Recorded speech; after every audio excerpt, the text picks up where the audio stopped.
राजस्थान की खाद्य एवं व्यावसायिक फसलें, यहां से प्रश्न आपके बने तो किस तरह से बनेंगे। वर्तमान में राजस्थान में कुल कितने कृषि विज्ञान केंद्र हैं। अब कृषि विज्ञान केंद्रों की संख्या वो 47 हो गई है, पहले 42 थी, तो अब इसकी संख्या बढ़कर के 47 कृषि विज्ञान केंद्र हो चुके हैं। यह प्रश्न थोड़ा ज्यादा आता है, तो आज जो सब बच्चे शियाड़ू, शियाड़ू और श्रावणु, शियाड़ू या श्रावणु, तो गुरुजी सी लागे वो मारवाड़ी में कवज्जू, तो सर्दी रो नाम है गुरुजी, तो है तो सर्दी, लेकिन ये खरीफ वाली फसल है। ये क्या है, आपकी खरीफ वाली फसल है। तो पूछ रहा है इसके अंदर सियाड़ू फसल कौन सी है, ये पूछ रहा है सियाड़ू फसल कौन सी है। जैसे जीरा है, सरसों है, गेहूं है, ये सब सर्दियों में बोए जाते हैं, लेकिन सियाड़ू इसमें ऑड लग रहा है। बाजरा, बाजरा जो है वो आपके गर्मियों में बोया जाता है, बारिश के टाइम में, उससे पहले, है ना। बाजरी कब बोई जाएगी, जब बारिश होती है तब। तो यहां पर कह रहे हैं कि आपकी खरीफ फसल, है ना, ये खरीफ फसल की बात कर रहे हैं, खरीफ फसल, सियाड़ू, श्रावणु या खरीफ फसल, ठीक है, ओके, खरीफ फसल की बात हो रही है। अब गेहूं, सरसा, जीरो, गेहूं, सरसों, जीरो, देखो ये तीनों ही सर्दियों में बोए जाते हैं, कॉमन सेंस कई बार लगाते हैं तो हो जाता है। अगला देखो, निम्न में से कौन सी तिलहन फसल, तिलहन फसल जो खरीफ, जो आपकी खरीफ की फसल के रूप में, तिलहन की फसल जो खरीफ के रूप में नहीं बोई जाती है। देखो एग्जाम के डर को भगाने का एक ही माध्यम है कि ज्यादा से ज्यादा आप सिलेबस कंप्लीट करके ज्यादा से ज्यादा एमसीक्यू निकालें, टेस्ट देवें, तो कभी डर लगेगा ही नहीं। तो तिलहन फसल जो खरीफ में नहीं बोई जाती है, वो तिलहन की फसल जो आपकी खरीफ में नहीं बोई, अलसी है वो आपकी खरीफ में नहीं बोई जाती है, रबी के टाइम में बोई जाती है अलसी। मूंगफली, तिल, अरंडी है वो खरीफ की है।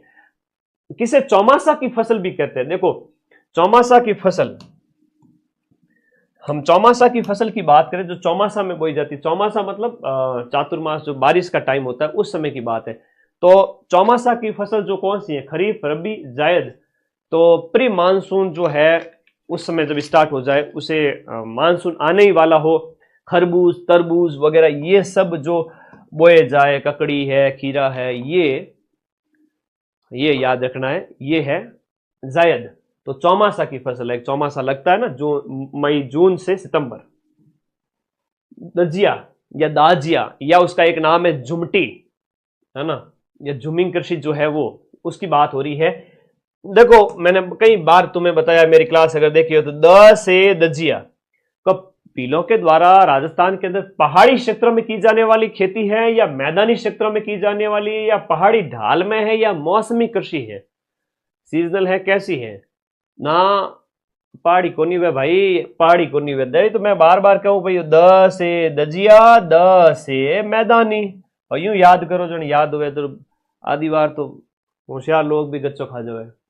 शुष्क और बारानी खेती मुख्यतः किन जिलों में की जाती है। सूखी खेती, बारानी खेती, जहां पर फंवारा पद्धति का इस्तेमाल, पर ड्रॉप मोर क्रॉप, उस विजन के साथ में यहां पर राजस्थान के बाड़मेर और जैसलमेर की बात करेंगे। पश्चिमी राजस्थान में जहां पर शुष्क या फिर इसे हम बारानी कहते हैं, वो खेती की जाती है। सोरगम और गरीब की रोटी, सोरगम तथा गरीब की रोटी किस खाद्यान्न को कहा जाता है। गरीब की रोटी, सोरगम, मोटा अनाज जो बहुत ही ज्यादा पौष्टिक है, यहां हम कहें ज्वार है, जो आपका रागी है, कोदो है, बाजरा है, ये मोटे अनाज के रूप में।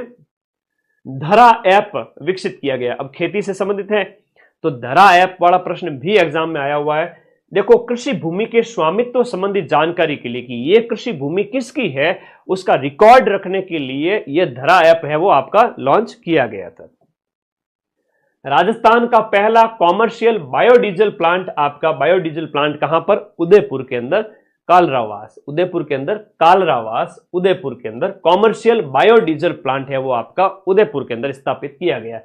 कपास का सबसे ज्यादा उत्पादन किस जिले में होता है। देखो कपास है वो आपके नरमा किस्म भी, थोड़ा ये उसका आंसर दो फटाफट। एक प्रश्न ये पूछा गया था, पटवारी में पूछा गया था ना, हाँ गुरुजी पूछा, मैंने याद रहे, तो नरमा वाला पटवारी में पूछा गया था, पटवार में पूछा गया था, नरमा किस्म है वो आपके कहां पर, तो ये कपास की किस्म है और पश्चिमी राजस्थान में, ठीक है, पश्चिमी राजस्थान के अंदर, और देसी नस्ल है, ठीक है, और देसी किस्म। अमेरिकन कपास वगैरह है वो हनुमानगढ़ गंगानगर साइड थोड़ा ज्यादा ही होता है। और हनुमानगढ़ गंगानगर वालों को पता ही होगा अमेरिकन कपास में यह बड़ा बड़ा एकदम से, कई बार तो कपास का पौधा इतना बड़ा हो जाए कि छोटे छोटे खेजड़ी के पेड़ हो गए या बड़ा कोई पेड़ हो गया उसके बराबर आ जाए, है ना, देखा होगा तुम लोगों ने। हाँ, ज्योति, किरण, निर्मा, ये निर्मा नहीं नरमा, ऐसा भी इसकी किस्म है। 30% प्रोडक्शन ऑफ कॉटन, ये हनुमानगढ़ है। सेकंड नंबर पर आपका गंगानगर है। ठीक है, हनुमानगढ़ गंगानगर वाले हाजिरी लगाओ, बताओ। सरस्वती का आदेश होगा तब सब जगह जाऊंगा, सेमिनार करूंगा। राजस्थान में कपास की कितनी किस्में बोई जाती है? देखो राजस्थान में कपास की 3 किस्में बोई जाती है। इनके अंदर हम बात करें तो एक तो आपकी देसी हो गई, देसी है, अमेरिकन है, मालवी है। देसी है जैसे नरमा है, अमेरिकन कपास है, अमेरिकन कपास है, और एक है आपकी मालवी। ठीक है, तो 3 किस्में हैं। अब फसल है और सामने यहां पर किस्म वाला दिया गया, ये तो मक्के की जो किस्म है वो कौन सी है? क्वेश्चन नंबर जो 12 है, बताओ। मक्के की किस्म है वो है आपकी कौन सी?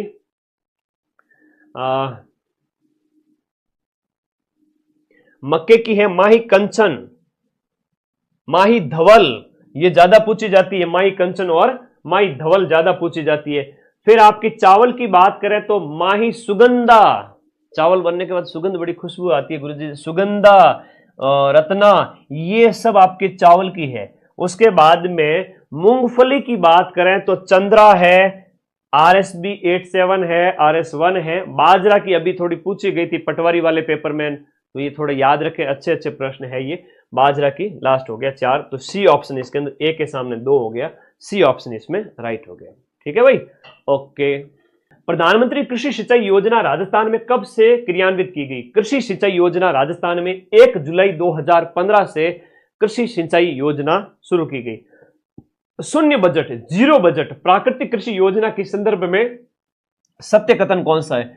जीरो बजट प्राकृतिक कृषि योजना के संबंध में सत्य कथन कौन सा है? कि 19-20 में से लागू किया गया था। रसायन मुक्त, पेस्टिसाइड मुक्त, एक खेतों के अंदर है वो आपके रासायनिक खाद का इस्तेमाल ना हो, कम से कम हो। और इसकी शुरुआत बांसवाड़ा, टोंक और सिरोही की 36 पंचायतों से की गई थी एज ए पायलट प्रोजेक्ट। ये आपको याद रखना है, चारों कथन, तीनों कथन इसके संदर्भ में सही है। 19-20 में शुरू किया गया था। राजस्थान में भूमि उपयोग जो 23-24 के आंकड़ों के अनुसार निम्न में से कौन सा सही सुमेलित नहीं है भूमि उपयोग के संबंध में? और वीडियो पटवारी में तो ऐसा प्रश्न आता ही आता है भूमि उपयोग के संबंध में। हम बात करें तो शुद्ध बोया गया क्षेत्रफल है वो 53.10 है। चालू पड़त भूमि है वो 5.2 नहीं है, चालू पड़त भूमि 5.72 है। ये कितनी हो जाएगी? 5.72% हो जाएगी। और वानिकी 8% है, बंजर भूमि 10.6। बंजर वाला थोड़ा इंपॉर्टेंट है, याद रखना कि कितनी भूमि बंजर में है, 10%। भारत में कुल तिलहन का कितना प्रतिशत राजस्थान उत्पादन करता है? तिलहन का कितना प्रतिशत राजस्थान उत्पादन करता है? लगभग आपका 23% यानी 22.78% उत्पादन करता है। निम्न में से कौन सी फसल में राजस्थान का भारत में एकाधिकार है? ग्वार के अंदर एकाधिकार है, और ग्वार हम 90.36% जो ग्वार इंडिया का हम प्रोड्यूस करते हैं।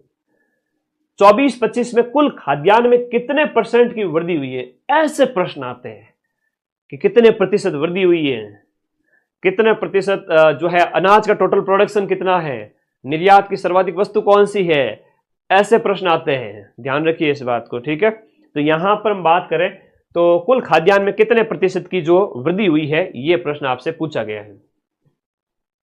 तो हमारा जो खाद्यान्न है यहां पर कितने प्रतिशत की वृद्धि हुई है? ये 267, लिखिए इसमें 267.67 मीट्रिक टन,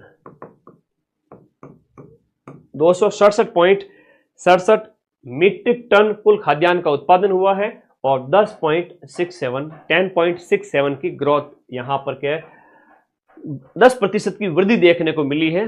खाद्यान्न का उत्पादन ज्यादा हुआ है। और टोटल वाला प्रश्न तो जरूर पूछा जाएगा, 267 वाला इंपोर्टेंट है, वेरी इंपोर्टेंट।